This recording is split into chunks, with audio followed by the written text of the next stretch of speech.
Welcome in, everyone, to another edition of the GSMC College Football Podcast, brought to you by the GSMC Sports Network. I'm your host, as always, Tommy Brzee. It is Tuesday, January 7th around here, and we have a great show for you today. We got to start talking about some of the keys to the national title for these final four teams. I have about two per team, but frankly, there's a lot more than that. But I wanted to break down at least two for all the teams that, as I see it, so definitely we'll get into that to start. Then we got to get into the FCS Championship. Happened yesterday. NDSU tops Montana State, wins their 10th title in 14 years. We'll break it all down, including a ridiculous performance from Cam Miller and Bryce Lance. Then we'll get to some unsung heroes for possibly the final four teams, kind of get into players that could step up big. Not necessarily players that have been unsung heroes thus far, but in the next two games could absolutely be huge impacts and could go down in pretty legendary status at the end of this. Then we have some CFP questions. We have which coach needs the title the most. I think we know the answer to that one. And then which player has the most to gain from this, and that one was pretty easy to me as well, frankly. Then we have some CFP rankings. I'll give my semifinal rankings for the coaches and the quarterbacks. It was very, very hard to do, and have to imagine there's going to be a lot of people that disagree with me, but more than fine, understand, would love to see y'all's rankings by the time this finishes. But let's, before we jump in, I do want to remind you all we get tons of questions and comments throughout the show, and the best way for you all to get your question on the screen, we can have fun back and forth here, is to use that super chat. At the bottom of the chat on the Sports Network page, you can click that $, add any question, comment you like. It'll pop up on the screen, and we can have fun back and forth here. Definitely want this to be as interactive as possible, so utilize that and we can have a fun little back and forth. But let's go ahead and jump into this thing, because we are very, very close to these things kicking off. About 2 days till that Penn State Notre Dame game. One day after that, you'll see Ohio State Texas. Some weather stuff that we'll talk about probably later in the week that could affect that game, but hopefully nothing too bad. But let's get into some keys for the national championship if these teams are going to win the next two games and they're going to win lift the national trophy.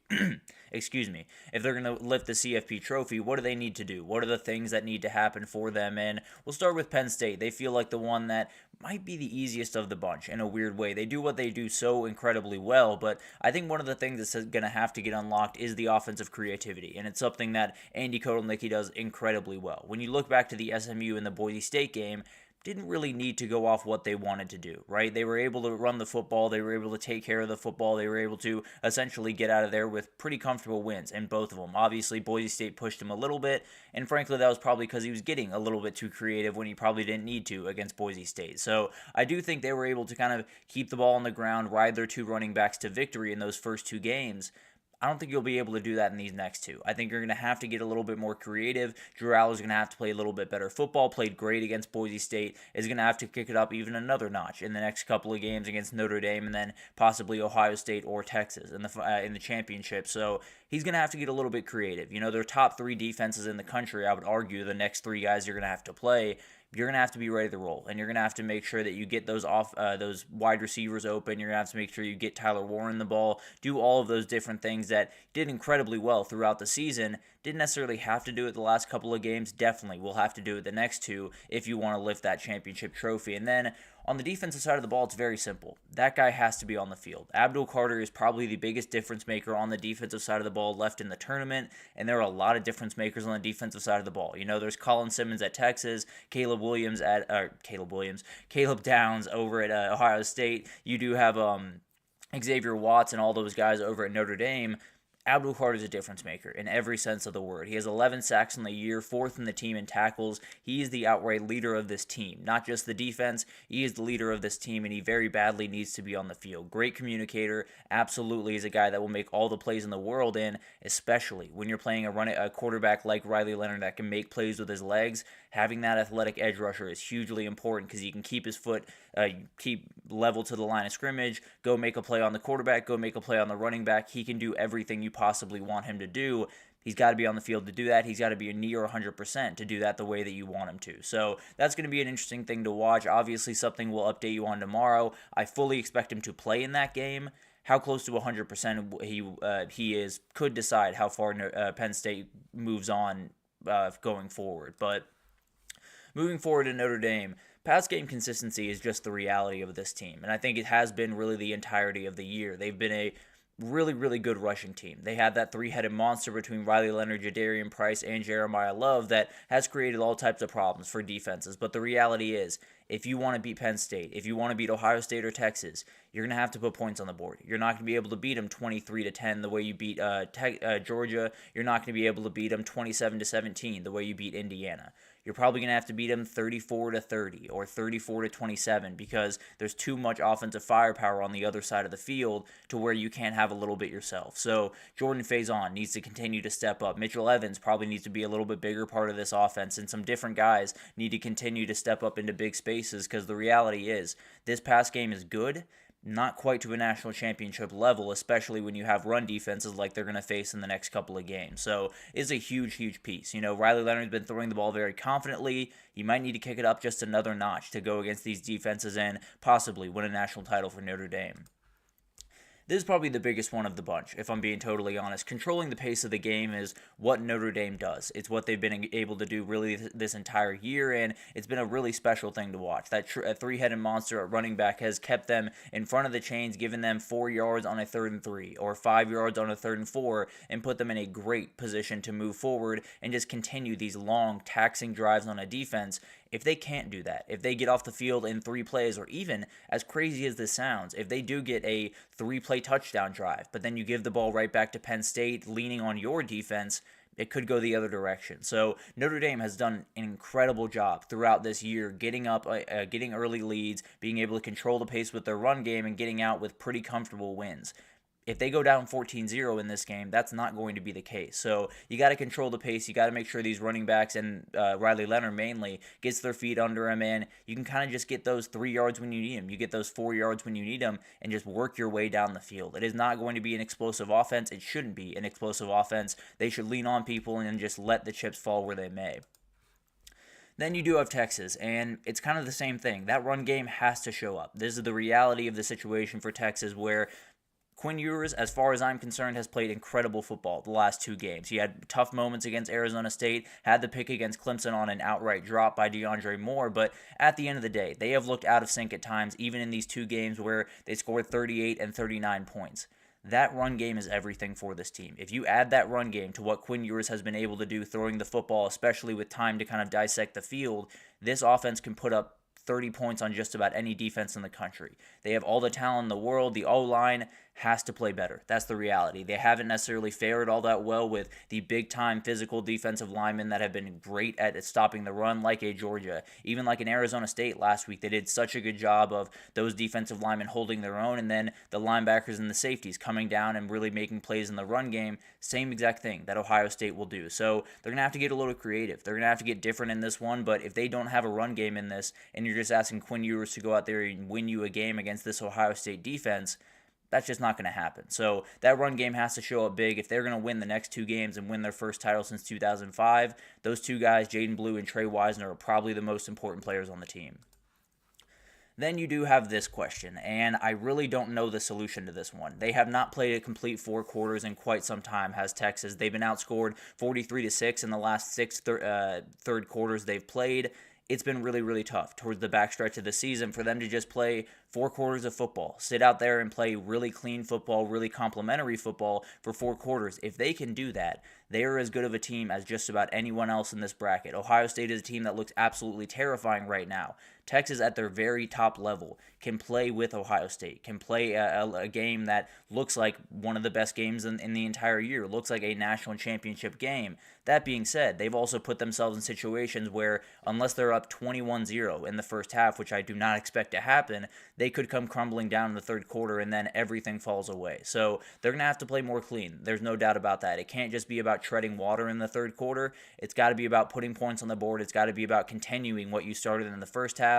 It's going to be a 4-quarter battle. If they don't play a complete 4 quarters against Ohio State's going to win by 14 points, plain and simple.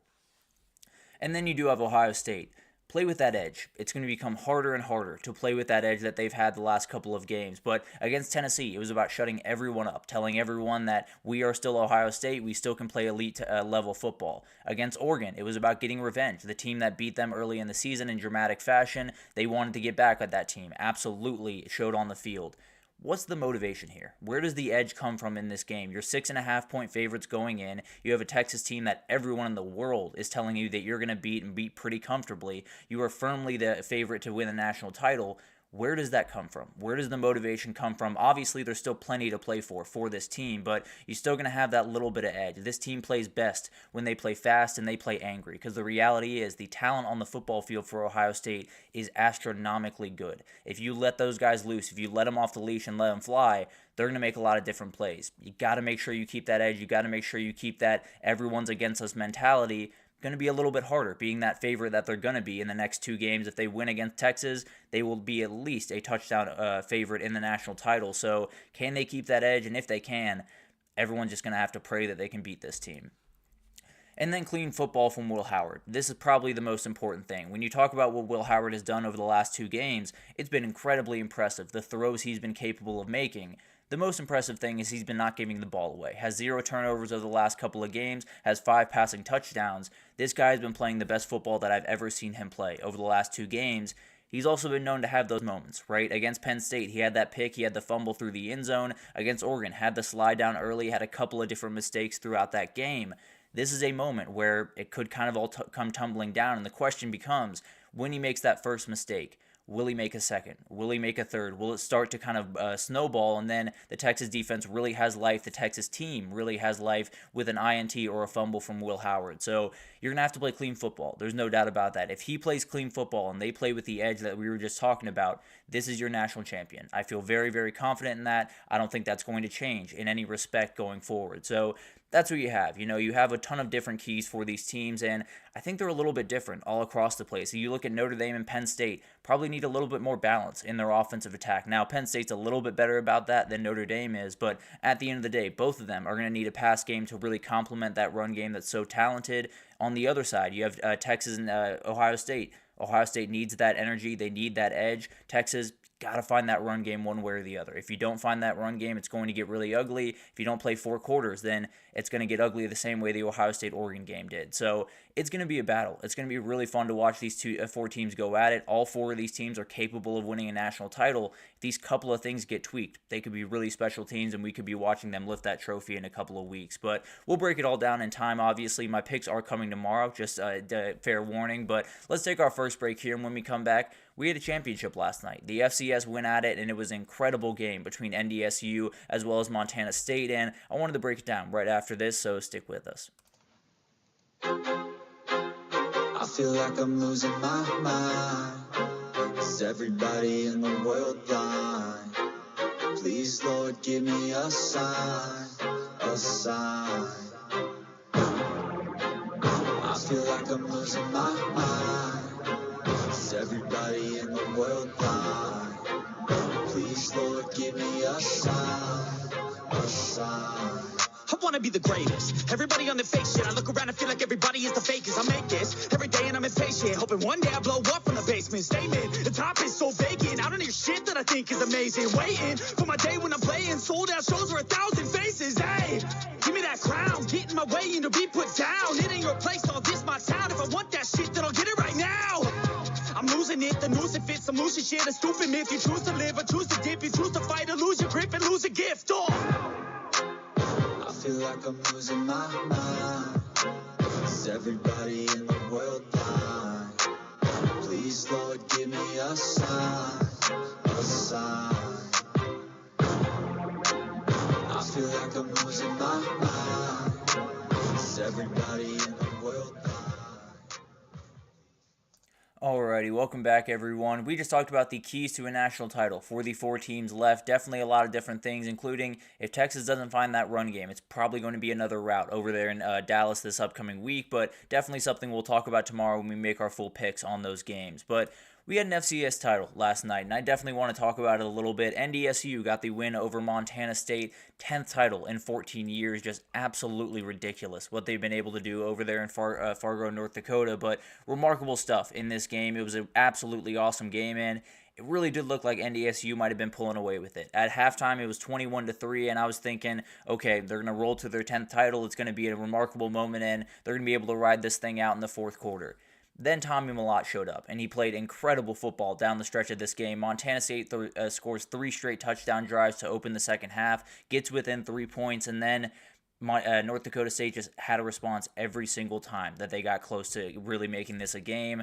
And it really started with that guy right there, and really started with Cam Miller as well. But remarkable plays from both those guys really down the stretch of this game. It was every single time that Montana State got within 3 points, felt like they had momentum, felt like they might be coming back, North Dakota State really put them away. They played incredible football, always made a big-time play, 11-play drive from Montana State to open this thing. They got a 2-play drive plus a 2-point conversion to cut the lead to 10. Things got very, very interesting in a hurry. Definitely was a game that you had an idea of where it was going. Then Montana State kind of took over in a hurry, and then you were worried that possibly NDSU was getting rid of it. Then NDSU took over. Bryce Lance made a play after play after play and made a remarkable snag that might have been a touchdown, was very, very close to possibly being a touchdown, made a couple of just ridiculous plays in this game, and he's a downright special player. But Cam Miller was the show. There's no doubt about that. 19 for 22, 200 yards passing, 2 touchdowns passing,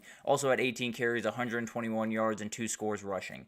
The dude is remarkable. He's an absolute special player, finishes his career at NDSU with a title, kind of bookends his career at NDSU with a title in 2021, and then 2025 this time around. But remarkable player, has been remarkable the entirety of his time at NDSU, and absolutely will be someone that you will see, maybe not at the NFL level, but absolutely is someone that I hope to see playing football going forward, because he is such a fun player to watch. There's no doubt about that. And frankly, there might be a couple in this game. I do think both these coaches have a real chance to possibly take some jobs. I do think it's kind of an interesting question when you get into FCS head coaches moving up to the Power 5 level. It's kind of a little bit of a gamble. You know, you've seen it with Matt Entz. He took the job from NDSU, went over to USC to be their linebackers coach. So it's a little bit of a complicated conversation. Hard to figure out, you know, what would work at the FCS level. Will it work at the FBS level? So, or especially the Power 5 level. So I do think Tim Pulaski is a very talented coach. I do think he has the ability to possibly make that jump.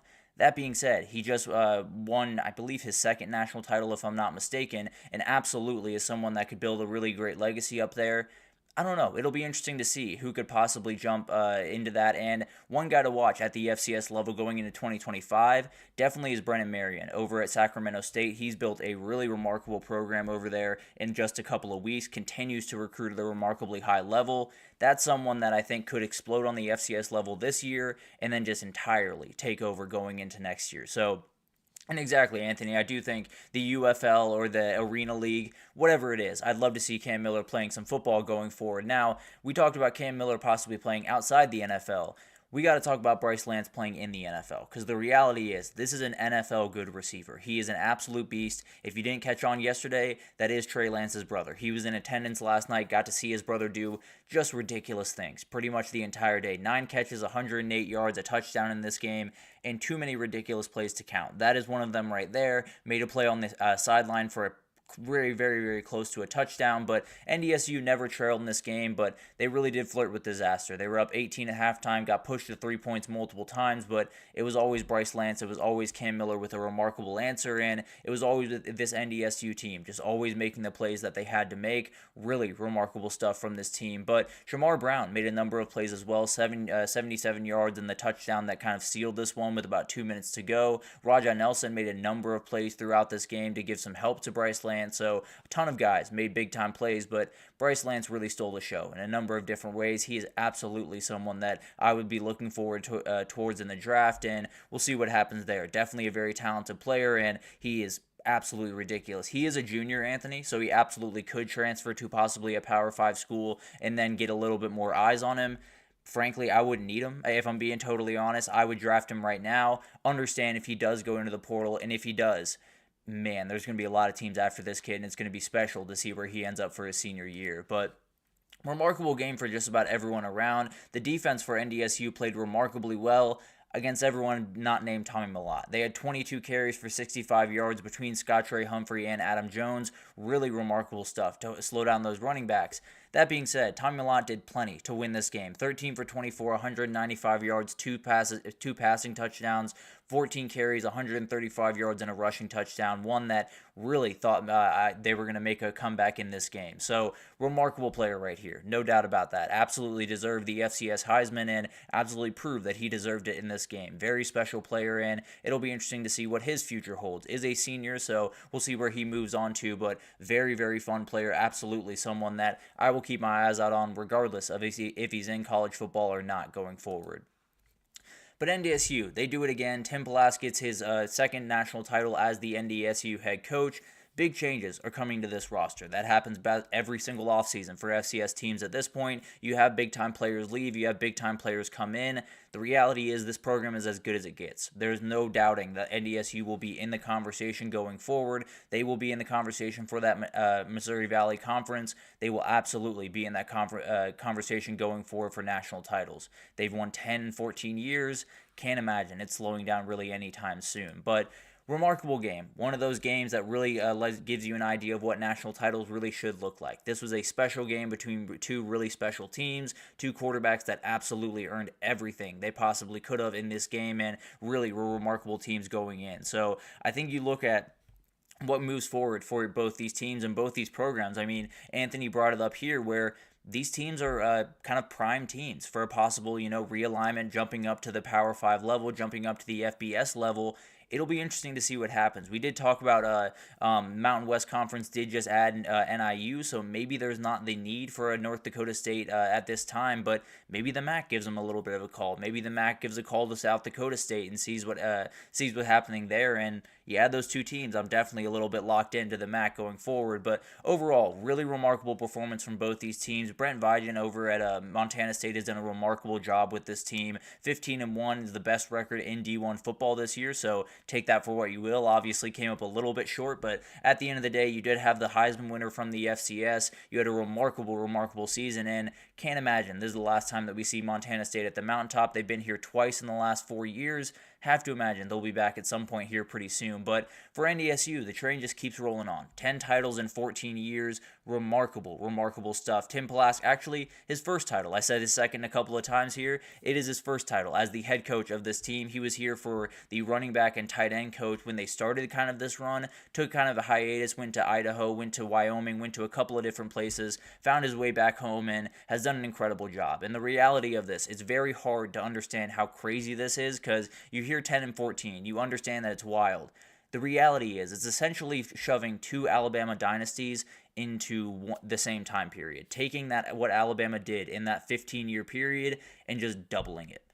Absolutely ridiculous what NDSU has been able to do as everyone else has been nipping on their heels trying to take down the big dog.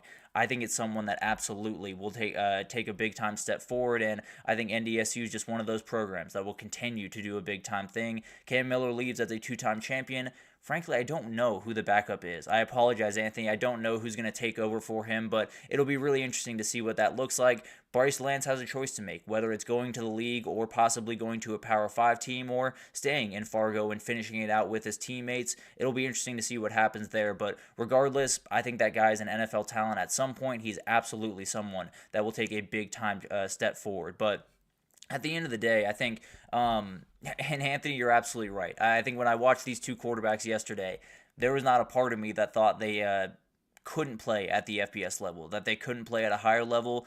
They're just playing against guys that might not be quite as great as the other guys at the next level. But the reality is both these quarterbacks are downright special, and if they had a year left in their college careers, I have to imagine a lot of people will be on the phone with them right about now. But it'll be interesting to see what happens with both these teams. Remarkable programs, especially NDSU, just been special to watch. But before we get out of here, before we stop talking about the championships that have gone on, got to spread some love to the rest of college football, and that includes D2 football. Ferris State gets a very comfortable win in the national title at D2, 49-14 over Valdosta State. It was Trinidad Chambliss in this game. 153 yards, 3 scores through the air. Really talented guy, and absolutely made some plays on the ground as well. 2 scores on the ground. Valdosta State had no responses in this game. They actually put the ball on the ground 5 times, only gave it up 1 time, but at the end of the day, made a lot of mistakes in this game if you're Valdosta State, and put them in a very bad position. But Ferris State continues their D2 dominance, 3rd title in the last 4 years. Tony Anise is building something something downright special over there, and it doesn't look like it's slowing down anytime soon. So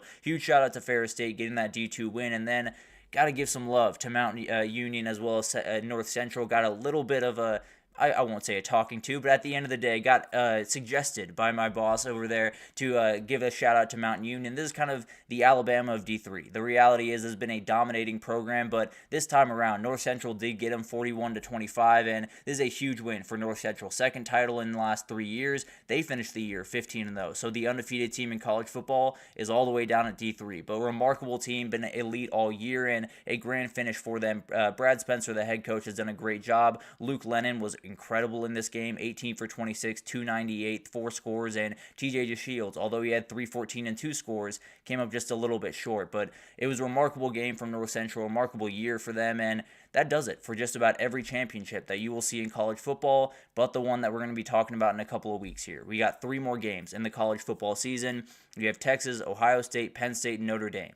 Those are the teams left playing college football. Those are the teams that will be lifting the last trophy of college football, and I think it's going to be a special thing to watch. There's no doubt about that. So it's going to be awesome to see what happens going forward, and absolutely, I do think there is something to be said, when you get to this championship level and Ferris State just blows out Valdosta State, you definitely have some questions about how the rankings worked out going into that tournament, but at the end of the day, you get to that point, Valdosta State definitely deserved to be there. Maybe you can make the argument that there was a game before that probably was the quote-unquote national championship, but at the end of the day, remarkable season from both those teams, and Bryce Lance, frankly, every team should be calling him right now. If he's going to stick around in college football and is going to transfer, I would call him immediately and try to get him on my team. Special player, and will be special to watch what he can do in coming years. But let's take our second break here. When we come back, let's get back to those semifinal teams, get back to the CFP here for a second. Unsung heroes is where I'm going next. Not necessarily guys that we had unsung heroes throughout the year,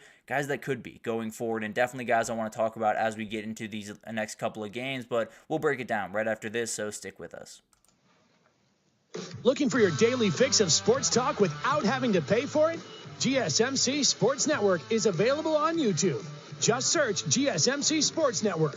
Get your fix of daily sports talk shows on YouTube, absolutely free. NFL, college football, NBA, MLB, MMA, UFC, fantasy football, and so much more. GSMC Sports Network has shows running all day long, with new sports shows starting every 2 hours. Just like on your favorite cable sports channel, except GSMC Sports Network is absolutely free. Just search GSMC Sports Network on YouTube to catch one of your new favorite shows, like the GSMC College Football Podcast, Chip Shot Football Podcast, Hoops and Heels Women's Sports Podcast, GSMC Basketball Podcast, and so many more. Check it out for yourself. GSMC Sports Network, now available on YouTube absolutely free. Search GSMC Sports Network on YouTube right now.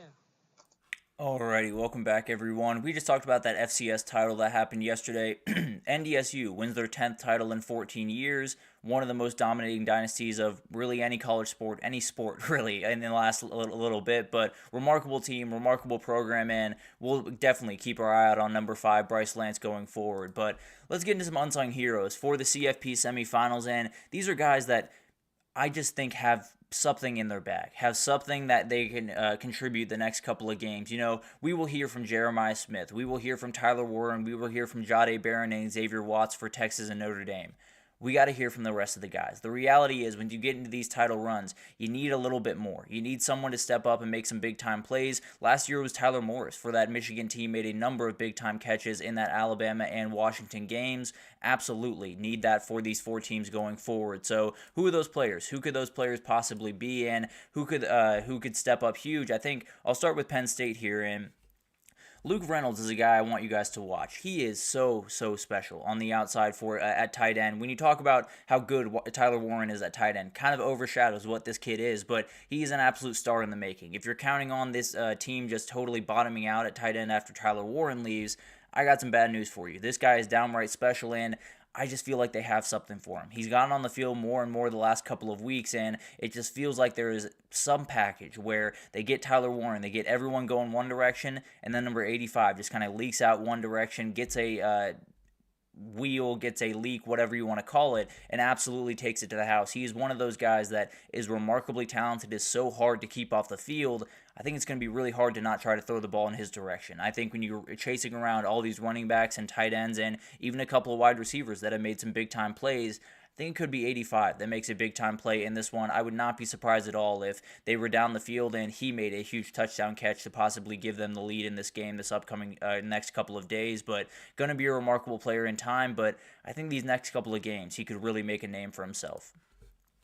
And then we have Amin Vanover, and this is a guy that, if you're a Penn State fan, I don't need to tell you about this guy. He is downright special, has really jumped off the screen the last 2 games, has a sack in both CFP games, had 6 tackles against Boise State. Remarkable player, and absolutely a guy that needs to step up big. The edge rushing for Penn State is going to be hugely important, and when you talk about that injury to Abdul Carter, I'd be a little bit surprised if he was fully 100% for this game. Now, I think he's going to be as close to that as you could possibly want him to be, but you're going to have a little bit more by committee approach when you talk about those edges for Penn State. He's going to have to be one of those guys that steps up big. He's going to have to step into that Abdul Carter approach and really take over this game. So with Riley Leonard, you're going to have to be able to be ready for that read option, possibly even with Will Howard on deck. You're going to have to be ready for that because Ohio State can break that out at really any time they want, and Amin Vanover might just be the guy that has to step up big in some big-time moments throughout the next couple of weeks.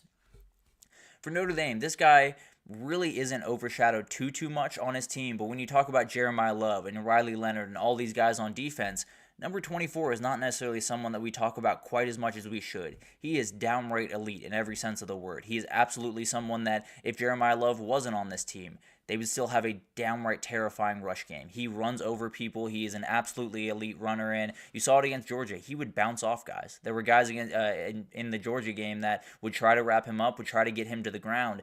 They just couldn't. He was too darn good. He's too darn big, and he's one of those guys that can make all the difference in the world. So when you have Jadarian Price, you know he's going to have to step up big in the next couple of games, but especially with Jeremiah Love just being a little bit injured, a little bit sick in the last couple of games, you never really know what you're going to get from number 4 in any given game, at least the last couple. Number 24 is the guy that's probably going to have to carry a little bit more of the load, and he's a very special player. Absolutely can do that. He's going to have to step up huge in the next couple of games. Jordan Clark is the other guy I want to talk about. Yes, it is the son of Ryan Clark. I believe I called him Christian Clark yesterday. That's a Texas running back that got injured at the beginning of the year. So apologies for that, but Jordan Clark is a very talented player, has played just incredible football thus far. Has absolutely been incredible. Frankly, Anthony, Mitchell Evans was the other guy I was kicking around. Was absolutely someone that I think needs to step up big, and absolutely someone that is a very fantastic tight end. Hasn't quite hit that ceiling this year. I'd be a little bit surprised if 88 didn't make a couple of plays. So really thought about that one, almost slid him in, frankly. So you were kind of speaking my language there. But Jordan Clark has been incredible in the past games, really since Benjamin Morrison went down, but especially in the last couple of games, has been really incredible. He's going to have his hands full going forward. Obviously, Penn State might be a little bit easier when it comes to the wide receiver realm, but in the reality of a national title, you're going to have dudes all over the field that you're going to have to cover. You know, he's probably going to get someone like Ryan Wingo or someone like Carnell Tate or someone like Emeka Egbuka when you talk about Ohio State. That's going to be a load to deal with. There's no doubt about that. So Jordan Clark's going to have to make some big plays, and he's going to have to continue to play the elite football that he has been playing the last couple of weeks. Ryan Wingo is the guy I want to talk about for Texas. I thought about the 2 running backs. I thought about a couple other wide receivers. I thought about Gunnar Helm in this spot, frankly. But Ryan Wingo is a guy I'm interested in, and for really one main reason, more than anything else. When you talk about the Texas run game, it struggled the last couple of games, and every single time it seems to struggle for a long period of time. There feels like there's a moment where Ryan Wingo gets a reverse and takes it 50 yards. There's always been that moment throughout this year where there's always number 5 on a reverse play that can get that run game kind of opened up just a little bit.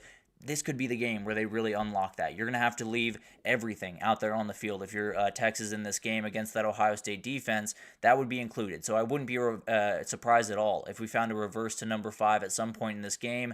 Very talented player, and you get him out in open space, he can absolutely make some plays. He is someone that really can make some plays downfield as well. We talk about how good Jeremiah Smith is as a freshman, and he's otherworldly. I promise you that. But Ryan Wingo has plenty of big playability, absolutely is someone where these Ohio State corners have been known to struggle just a little bit with that speed. If they can get behind him, especially this kid, they're going to have to hold on to him, and then Davison Igbinosun can get a couple of those pass interference penalties that have kind of plagued him all year. He has all the speed in the world. He has all the size in the world.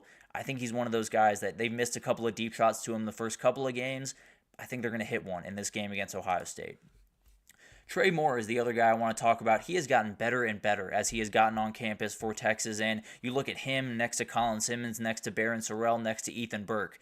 It's a ridiculous group, edge rushing for Texas, but more importantly to me, I think he's a very smart, very strong, very fast player. He can make all the plays in pass rush, but I think him setting the edge is going to be the most important thing in this game. Him and Barron Sorrell being able to set the edge against these running backs for Ohio State, not let them get outside, is hugely important. We both saw what happened with Travion Henderson when he got loose in that Oregon game. We've seen what can happen with Quinshon Judkins when he gets loose in those games. So keeping everything pinned inside, pushing them back to those defensive tackles is going to be hugely important in that Ohio State game. It's going to come down to Trey Moore, Barron Sorrell, and a couple of those other edge rushers to do that. I think Trey Moore might be the guy that really jumps off the screen in this game.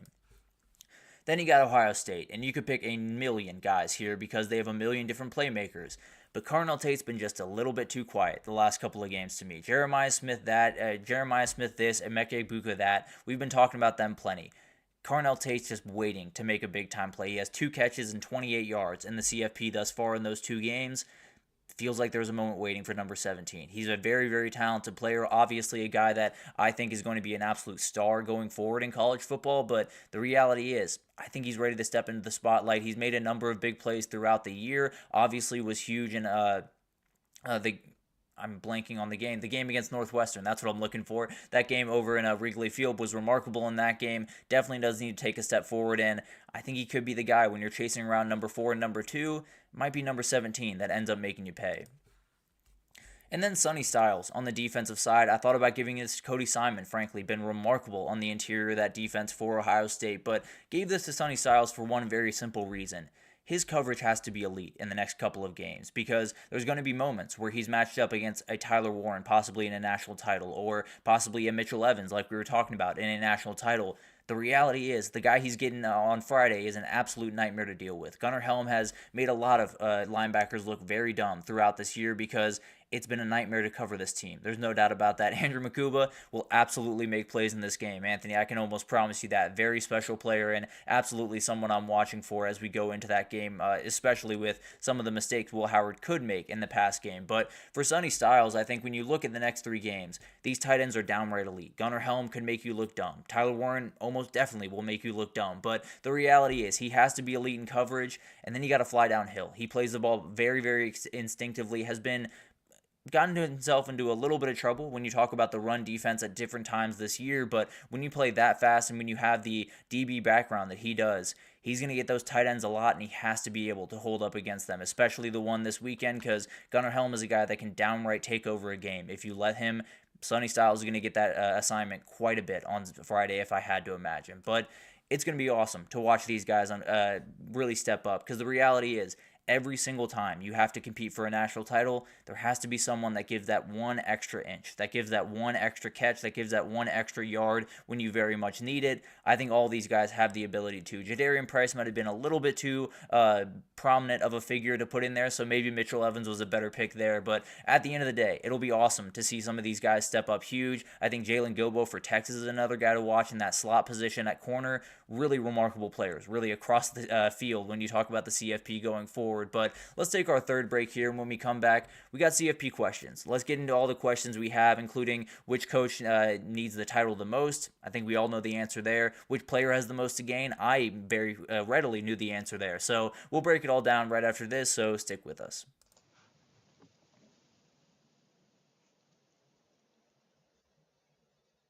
For the best and latest podcasts available anywhere, go to the podcast app on your cell phone and type in GSMC to access free content-rich podcasts on health and wellness, book reviews, sports, entertainment, relationships, social media, movies, technology, finance, and even weird news. Subscribe and download the GSMC Podcast Network's family of shows, available everywhere podcasts are found.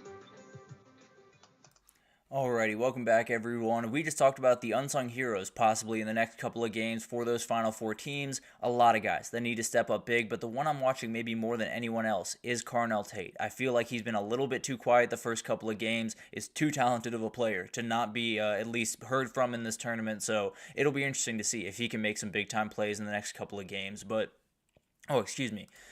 we got some questions as we head into this because we got some different guys that can make some legendary status, whether they're coaches or players, and that's actually where we'll start. We'll start with which coach possibly needs this one the most, and frankly, I think the answer is pretty easy, but let's roll through all these guys really quickly. Marcus Freeman, I feel like he needs it the least. As crazy as that sounds, all of these guys want it, all of these guys need it. I'm not arguing that, and frankly, we'll talk about these coaches here in a second. They're a nightmare to rank, and I'll try to rank them later in the show, but Marcus Freeman feels like he has the least amount of pressure on him. It feels like that Georgia game was kind of his moment in the sun in some respects. He would love two more moments in the sun, no doubt about that, but it feels like it was him turning over a new leaf at Notre Dame. Feels like that was them taking that big time step forward. If they went down to Penn State, I think there would be questions about them going forward, but I really don't think there would be a lot of people, angry at Marcus Freeman or saying different things. I think it would be, there's a remarkable head coach, they're building towards something special, wouldn't necessarily be dunking on him a little bit too much during that time. Give me a second, I wanted to look at what Anthony had to say here.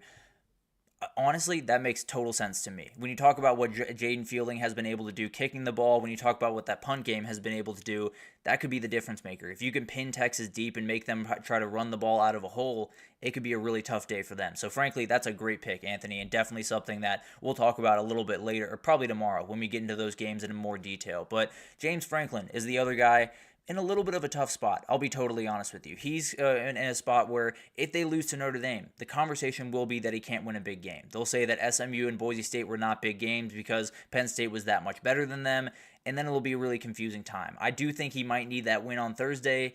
I don't think he needs a title win. I think he needs to show that his team is broken through. He might have already shown that in a lot of respects, but at the end of the day, he is someone that absolutely has a ton working for him, and if he can win that game on Thursday, I think he'll get a huge monkey off his back. Steve Sarkisian is the guy that I want to talk about next. He's sort of in the James Franklin boat, but I think the difference here is he was here last year, and he came up just a little bit short, and I think fans will be a little bit upset if they come up a little bit short in this one as well. He could get that can't win the big one tag that a lot of these coaches unfairly have gotten in a number of years, but the reality is, very talented head coach and has been building something special.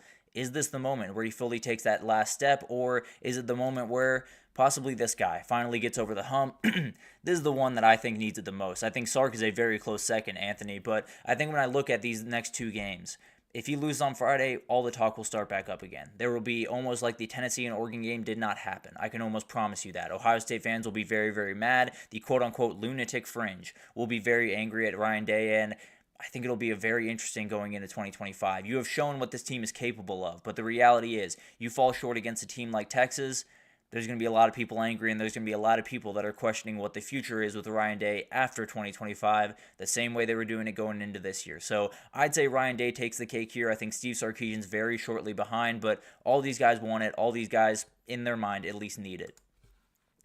The player that can gain the most. We talked about the coaches, but Jack Sawyer has a chance to become a downright Ohio State legend. Frankly, in my eyes, he already is. I'm not an Ohio State fan, so maybe some Buckeyes can tell me that I'm wrong there, but at the end of the day, this is a Columbus kid. He's wanted to play at Ohio State his entire life. He's been an elite player since he has got there. Been one of the best players on the team really since his freshman year. Been absolutely incredible. He has one miss, and it's the Michigan game. He's 0-4 against Michigan. The reality of the conversation is if he loses this game this upcoming Friday, if Ohio State loses this game this upcoming Friday, he will be remembered as the guy that didn't beat Michigan at Ohio State. As unfair as that is how he will be remembered. If they win the next two games, he will be remembered as a national champion. That is the difference between these next two games for just about every single senior on that Ohio State team. That is why Jack Sawyer has been so intent in the last couple of games, and can't imagine it'll be any different on Friday. Then you do have Drew Aller. He has a huge, huge chance here, and it's a very interesting conversation around that guy as you go forward, because when you look forward at Drew Aller in the draft this upcoming year, he has decided he is coming back for 2025.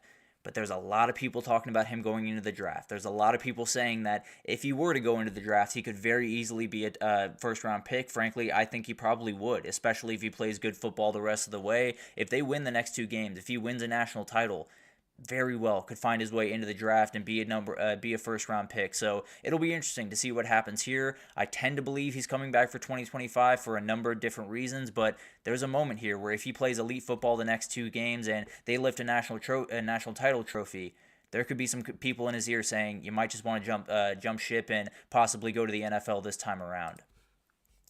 Xavier Watts, there's no doubt about this. He has been the leader of that team for the last couple of years. He is a guy that can play himself into a top 20, top 15 pick in the next couple of games. He is so rangy, so athletic, absolutely a guy that can play incredibly well in the run game. He's going to be special over the next 2 games, and I think not only can he change his view in the eyes of Notre Dame fans, get him on the mountaintop for the very first time in quite some time, and be an absolute legend of Notre Dame football, he can move up quite a bit in the draft standings and definitely can help himself out going forward after college football. This is the answer to me. I don't think it's all that close, if I'm being totally honest with you. His draft stock can be helped a ton. The biggest thing here is he can get a ton of people off his back. There are a lot of people saying that Arch Manning should have come in during that Arizona State game. I do not remotely agree with those people, but at the end of the day, get a lot of people off his back could really help his draft stock a ton, but the reality is he could solidify himself as maybe the second best quarterback in Texas history. If he gets 2 more wins and he lifts a national trophy, he's going to be above Colt McCoy. He's going to be right next to Vince Young when you talk about legendary quarterbacks in Texas history, and as crazy as that sounds, this kid's had a remarkable career, and these next 2 games could really solidify himself as not only a Texas legend, but as a college football legend in a number of different ways. And absolutely, Anthony, you're right. There's definitely been moments where Texas hasn't broken through the way that they wanted to. Definitely is a ton of pressure on Steve Sarkisian going forward because he will be that next guy that gets that moniker of can't win the big one. But some individual matchups that I wanted to talk about. This one's going to be really, really fun to watch. Anthony Knapp kind of took over that left tackle position when Charles Jagusa went down in fall camp, but now you have Abdul Carter, and he's been incredible, Anthony Knapp has, against pretty much every edge rusher that he's played. Now, Jalen Walker and Michael Williams got the best of him at different times throughout that game, but overall, this is going to be the toughest guy that he has faced. As good as Michael Williams is, as good as Jalen Walker is, this guy's different in every sense of the word. I think there's 2 future first-rounders going at each other, and I think Abdul Carter is going to be a load to deal with Anthony Knapp. If he does win that matchup, then he's made a ton of money going forward. He's only a freshman right now, but he's made a ton of money as he moves forward in the draft process. But Warren and Watts, man, this is going to be fun to watch. And Anthony actually just had a little comment about Xavier Watts here, excuse me. But yeah, absolutely. I think he could be the number 1 safety in the class. I think he should be very well up there for the number 1 safety in the class. There's a number of guys you're going to have to look at, but Malachi Starks is right there as well. Xavier Watts plays elite football the next couple of weeks. I don't know if it's going to be all that close. I would take Xavier Watts number 1, and I don't think it would be a question. But this might be the matchup that decides that. I think when you have Tyler Warren on the other sideline, number 44 is going to be the guy that they're going to lock in on. That probably means number 0 is going to lock in on him quite a bit. Xavier Watts is the best player on this defense. When you have the best player on offense coming at you pretty much every time and he's a tight end, have to imagine they're going to match up quite a bit, and it's going to be a special matchup to watch. Jeremiah Smith and Jahdae Barron, this is about as good as it gets, guys. You have the Jim Thorpe Award winner in Jahdae Barron, been one of the best players in DB, one of the best DBs in the country for the past 2 years, really. But then Jeremiah Smith, one of the most gifted wide receivers I have ever seen, period, end of story. He is going to be a first-round pick when he goes. He would be a first-round pick if he left this year as a freshman. But the reality is, Jahdae Barron has not really been burned, quote-unquote, the entire year. Safe to say that Jeremiah Smith's the best wide receiver he's faced all year. So, and it's safe to say, I think Jahdae Barron's the best cornerback that Jeremiah Smith's faced all year. So, it's going to be a special matchup to watch, and when those 2 are going at it, whoever wins it is going to do a ton of favors. Jahdae Barron could do himself a ton of favors in the NFL draft process on Friday. And then you got Jack Sawyer and JTT against Kelvin Banks and Cam Williams. We talked about first-rounders a lot in the last little bit. These are 4 first-rounders, as far as I'm concerned. JTT might be a little bit later. Jack Sawyer might be a little bit later, but these are special players. There's no doubt about that. These Ohio State edge rushers are elite in every sense of the word. Very smart, very strong, very fast. And these Texas O-linemen have been incredible. And it looks like that Texas O-line will be at full strength. Looks like Texas will be at full strength going into Friday with Isaiah Bond, with Cam Williams, and it'll be awesome to watch what happens in that matchup on the edges, because those are two elite offensive tackles, those are two elite edge rushers, and they're going to go to battle pretty much every single down. And frankly, understand that you're talking about the entire back end, Anthony. I think that all those guys are going to be hugely important. Just wanted to pinpoint one of those individual matchups. It's going to be special to watch those two go at it, but frankly, I think Barron's safe to say he's going to play good football. The rest of the guys definitely need to step up big as well.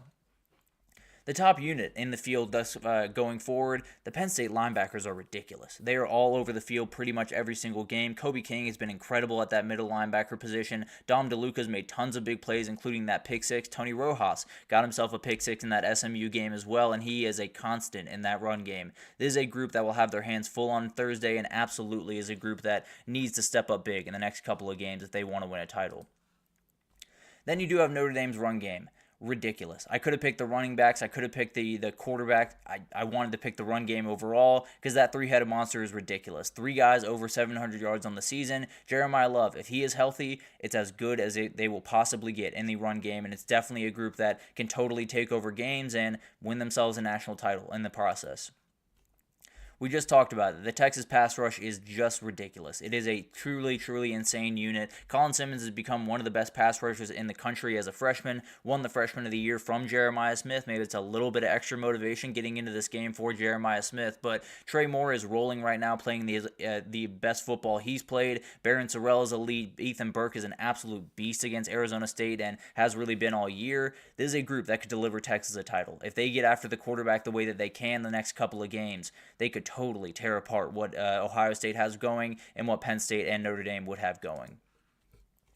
And then the Ohio State wide receivers, I don't think it has to be said, guys. I mean, you talk about the most talented player in the country, as far as I'm concerned, in Jeremiah Smith, and Emeka Egbuka, the leading receiver in Ohio State history. Then you got Carnell Tate. Then you got Brandon Ennis. Then you got the playmakers outside of the wide receiver room, where you got G. Scott. You got the running backs pass catching. It's elite all over the field when you talk about the pass catchers outside on Ohio State, and I think it's going to be special to watch what happens with this group. And frankly, Anthony, I probably would have gone with the Notre Dame DBs. Without Morrison, I'm a little bit worried. I think when you talk about Benjamin Morrison, he's such a talented player on the outside. If he's not going to go in these games, which he obviously won't, he's been out for a number of weeks, he is someone that really changes the dynamic of that group. So I kind of leaned in a little bit of different direction with Notre Dame, but frankly, it is razor thin. That DB group is downright elite in every sense of the word. Even without Benjamin Morrison, they're going to be one of the best groups in this tournament, no doubt about that. And then we got some title matchups to talk about. Penn State, Texas would just be weird. I'll be totally honest with you. They only played 5 times in their career, in their history. Penn State's up 3-2 in that series, if you're wondering. But 1997 was the last time they played. This would be a line of scrimmage war. It would be so much fun to watch Abdul Carter against Kelvin Banks. It'd be so much fun to watch Tyler Warren against Gunnar Helm. So it'll be awesome, this game, no doubt about it. But it would be a little bit weird to see these two face off in the national title.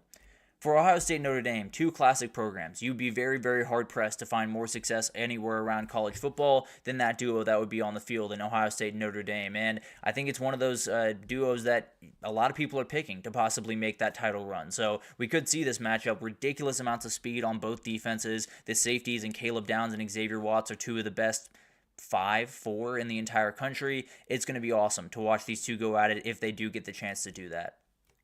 Texas Notre Dame.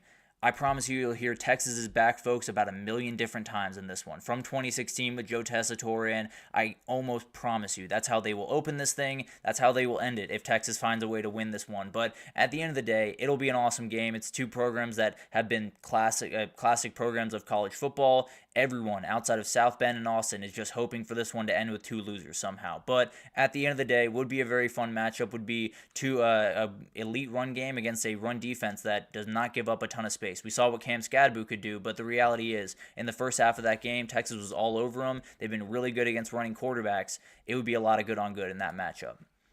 And then this is the one that would be a rematch of the regular season, a chance to fully break through for one of these teams, one way or the other, one of these coaches breaking through in a big-time way.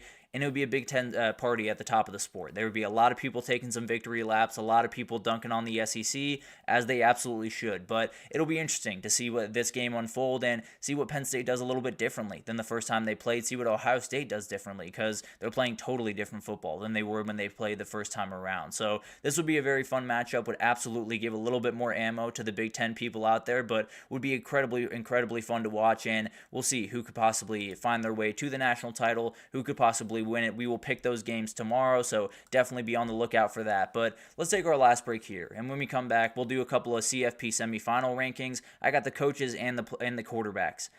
I didn't like either of these rankings. I didn't like doing them. I got very caught up in a number of different rankings that I could have put out there.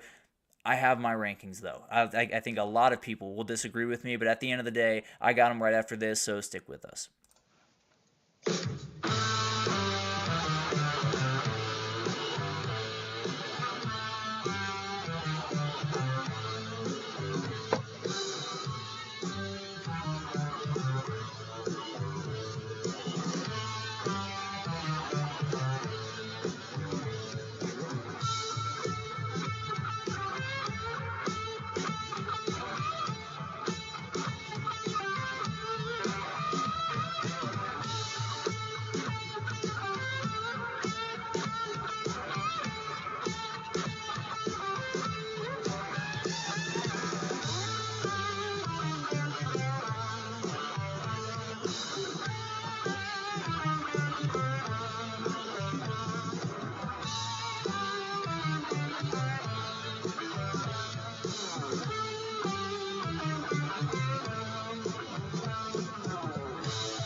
Alrighty, welcome back, everyone. We just talked about some questions going into this semifinal games this upcoming or next couple of days. And we talked about the best units, and Anthony was asking who has the best back end in the tournament going forward. I think it's a battle between Texas and Ohio State. Frankly, all of these back ends are ridiculous. I would have Notre Dame, Texas, and Ohio State maybe my top 3 back ends in the entire country. But at the end of the day, I think I'd lean Texas. I think they play probably the best football throughout this year. I think they haven't had the struggles that maybe Ohio State has had when you come to corners getting kind of burned at different times like Denzel Burke or Davison Igbinosun. So I'll go with Texas. It's razor thin between Texas, Ohio State, and Notre Dame. All of them are downright elite, and they'll be absolutely going to battle in the next couple of games. But let's get some semifinal rankings.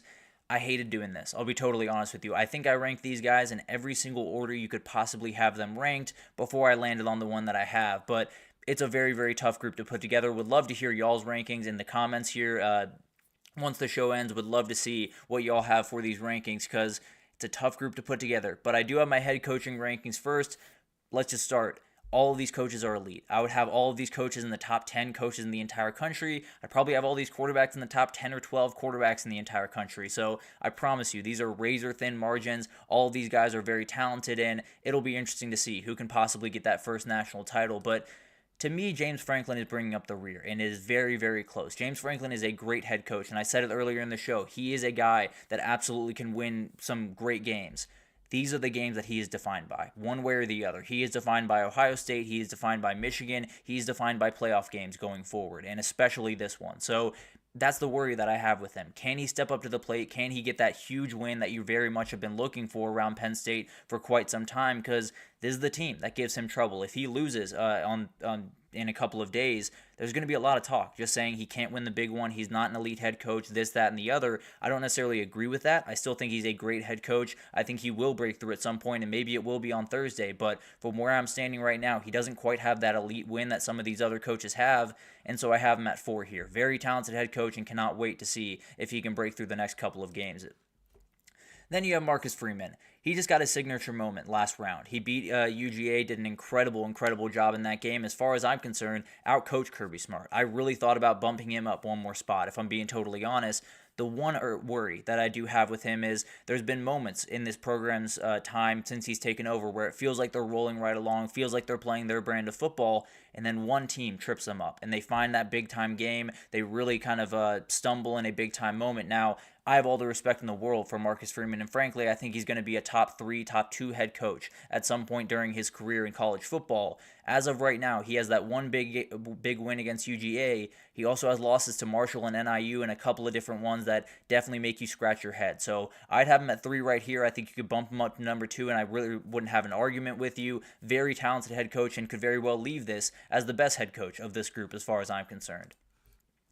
Steve Sarkisian is who I have at number 2. This is one that people might turn their nose up at, and I fully understand that. But when you look back at what he's done the last 2 years at Texas, it's been downright incredible. He beat Alabama on the road for the first time in Nick Saban's career by 10 points. He obviously got to the playoff last year, got that Big 12 title win, got to the SEC Championship in his very first year this year. Remarkable head coach. And the other part of this is the play calling. There's been moments where they've missed the mark, but you look at the last couple of drives in that Texas-Arizona State game, you see how special Steve Sarkisian can be. He did an incredible job in that back half, and it was a huge reason why Quinn Ewers went 11 for 14 with 2 touchdowns and 160 yards was Steve Sarkisian put him in great positions down the stretch of that game. So I'd lean Steve Sarkisian as the number 2 guy in this group. I think he does a great job of setting Quinn Ewers and those wide receivers up for success, and I think when you look at the number of games that he's won, there's been some huge games over the last couple of years that Texas has come out on the right side of.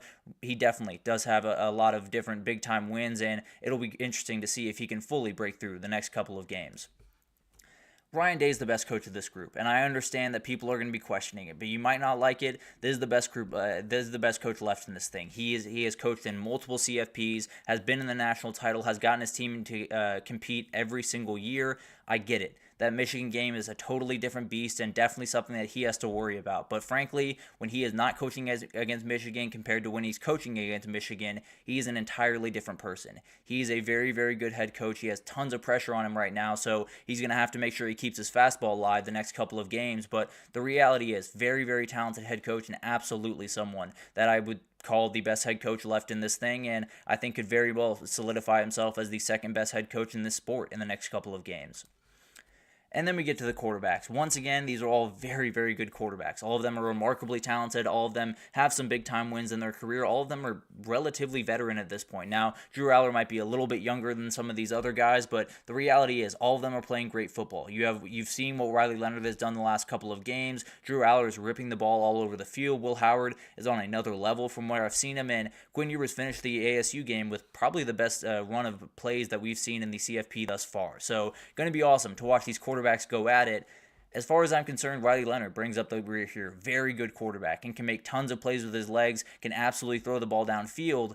The question is, can he do it consistently? And can he play kind of that comeback hero type role that a couple of these other guys like Quinn Ewers, like Will Howard, like Drew Aller have kind of played in different moments of this year, especially Quinn Ewers in some different moments has absolutely played kind of that comeback style, and I'm worried that Riley Leonard quite can't. He's a very, very talented quarterback. Can he make the throws down a stretch of a game where you're down 7, where you're down 10 points to find a way back into a game is a big-time question that I have. So when I look at these quarterbacks, it's all about, for me at least, it's all about how many different situations can you win in, how many different situations can you lead your team to a win in. And I worry that Riley Leonard's in a position where if they're not up early in this game, if they're not leading late in this game, he might be in a really tough spot. He might force a couple of balls, and then it might go downhill from there. Very talented quarterback playing elite football right now. I just got to see more from that arm if I'm going to feel confident in him winning a national title. Then I got Drew Aller at 3. He is tearing the ball all over the field right now. He made a number of throws in that Penn State-Boise State game that were downright incredible. The one worry I have is those elite defenses that he's played throughout his career, he has not looked very sharp against. He was a little bit better against Ohio State this year, but he has not played well against Oregon. He played well against Oregon, Played really well against Oregon, did have those couple of mistakes, though. That is something that we're going to have to talk about. But Ohio State, Michigan, he has struggled mightily in those games. Notre Dame is right on that level. They are downright elite all over the field. Xavier Watts will be lurking back there. The edge rushing talent with Tui Alamaka is downright incredible. it's going to be a really, really tough challenge for this kid. The talent is downright insane, and frankly, if I was drafting these quarterbacks tomorrow, he would be the first quarterback I take. I think when you look at a pro prospect and you look at what he could be, he would definitely be my number one quarterback in this group. But when I look at what he's done against some of the elite defenses that he's played, gotten a little bit nervous. So definitely something to watch. Could take a huge step forward and possibly go into the NFL draft like we talked about a little bit earlier, but one of those guys that absolutely has all the talent in the world. Haven't quite seen him step up in that big time moment yet. That's why I have him here at 3. Will Howard, this one was really tough. I almost put him at number 1, I'll be totally honest with you. But the way that I look at his career and the way I look at really this year thus far, the last 2 games feel like more of an outlier than the rest of the year has. Now, that doesn't mean that he can't still play great football. It doesn't mean that he hasn't found it the last couple of games, and that's just the quarterback that he is going forward. But the possibility is very real. At the end of the day, I still worry about his ability to possibly step up in those big moments game after game after game. Very, very talented quarterback and has all the ability in the world, but I think there is a moment where maybe a couple of those mistakes pop up, and we talked about it earlier. Does one mistake become 2, become 3, become 4, and then you're really rolling downhill? That's the question that I have for Will Howard. I think he's played probably the best football of any quarterback in this group in the CFP. I still do have my worries about the stuff that happened before the CFP and what could possibly happen with a couple of mistakes down the stretch here. I got Quinn Ewers number 1. I fought myself here. I'll be totally honest with you. I thought about flipping him and Will Howard. I thought about sliding Quinn Ewers down to number 3, if I'm being totally honest with you. But I look at it this way. It is a combination of experience in this game, the past game, big game performances, and the confidence that gives him a little bit of an edge in this competition, where he is remarkably confident in this offense. He is a guy that absolutely has some big-time performances against Alabama, against Oklahoma State in the Big 12 championship last year, even against Washington in that CFP game. He played some really good football, and then you saw the way he finished that ASU game, 11 for 14, 160 yards, 2 scores. That is a downright elite player. He only threw 16 passes before that. Definitely was able to get into rhythm the last couple of minutes and played incredibly, incredibly well. He's had his fair share of mistakes, and I'm not arguing that there are moments that they definitely want back if you're Quinn Ewers, but the reality is he has all the experience in the world that you could possibly want. He is absolutely someone that has played on this level where none of these other quarterbacks really have played on the semifinal level of the CFP. He is someone that is in total control of his offense throughout his career, and I think he's someone that has the slowest heart rate, and those big time moments, I don't think he's going to get rattled as much as these other guys will. So I got Quinn Ewers number 1. I think you could rank these quarterbacks in literally any order, and I probably would agree with you. They are very, very talented guys, and they're all playing really good football right about now. The way that I see it, I would lean towards the experience. I would lean towards the big-time experience, big game experience, and that's what Quinn Ewers has over these guys, just a little bit over these guys. So I'd lean Quinn Ewers in that quarterback battle. I'd lean Ryan Day in the coaches battle. I think it's a very good battle both ways. I think you could rank all of them both ways, and I would have no problem with that if I'm being totally honest with you. So love to see y'all's rankings. If you want to drop them in the comments, would love to see those, and definitely would love to see where y'all landed on them, because I landed about 10 different ways on them, if I'm being totally honest. So it'll be interesting to see how this unfolds, and these rankings could change quite a bit as we move forward throughout this tournament. Maybe Quinn Ewers plays terrible football against Ohio State and he drops all the way down. Maybe Ryan Day doesn't coach well against Texas and he drops all the way down. So a lot of different things that could happen over the next little bit, and definitely will be coaches and players that will have a lot of pressure on them in the next couple of days. Will have to execute at a ridiculously high level. But that'll do it for this edition of the GSMC College Football Podcast, brought to you by the GSMC Sports Network. Your support means a lot to us, so please remember to subscribe to the show, leave a positive review. It does make a huge difference.